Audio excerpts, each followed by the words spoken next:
Right now, all eyes are on Hurricane Ian in the southeast. That storm has the potential to do some major damage to parts of Florida in the days ahead.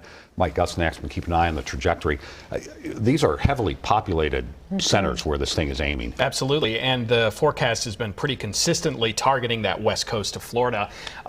It's going to be strong when it reaches shoreline. It will be a major hurricane, and it's been quite a while since that part of Florida has had to deal with that. For the latest on the storm and the preparations, we go to Tampa, Florida, where Weather Channel correspondent Justin Michaels is standing by. Justin, what's been happening that you've been seeing there in Florida today? Well, Mike, I know that you've been paying attention to all the storm updates coming out. The 5 o'clock update just came out, and we now have a hurricane warning and also a storm surge warning in place here. As far as the mass exodus we're talking about, Tampa Bay consists of about 3 million people.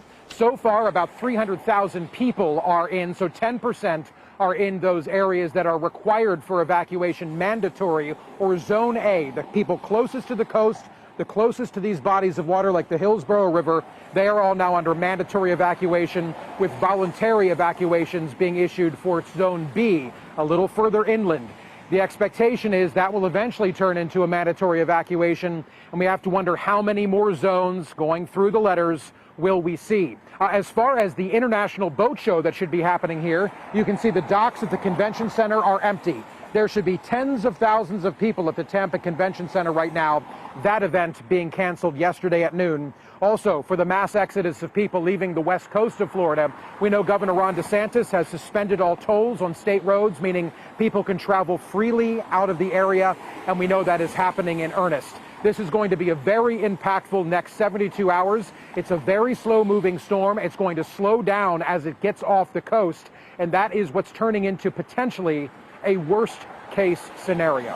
Mike, into you. Yeah, Justin, everybody thinks the wind is the worst part of the storm, but it's usually the water, be it the rainfall or the storm surge. We have a lot of people who have connections to the west coast of Florida. Justin, thanks for keeping us up to date. We want to actually bring you now, guys, that 5 p.m. hurricane update that has some of the latest projections for what Florida can expect. So let's go over to the Weather Center and we'll take a look at that.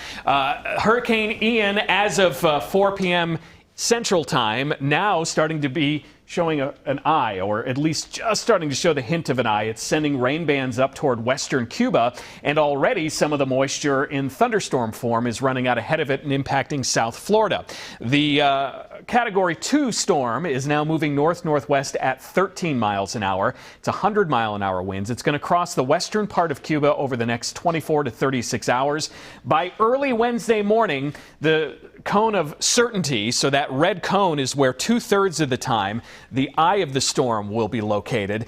It will obviously be sending impacts beyond the eye by hundreds of miles, and so I think early Wednesday morning is where areas from Fort Myers up to Tampa will start to feel the first impacts from tropical storm force winds. That's 35-mile-an-hour winds or higher. But then, as Justin mentioned, as this storm approaches the coastline, it will slow down. And so that means it's probably still not quite onshore by 24 hours from then, early Thursday morning, but it is likely lashing the Tampa Bay area with those winds, storm surge, and heavy rain. And then gradually, slowly, it will move up the Florida Peninsula, reaching Jacksonville 24 hours after that. Still likely an inland tropical storm.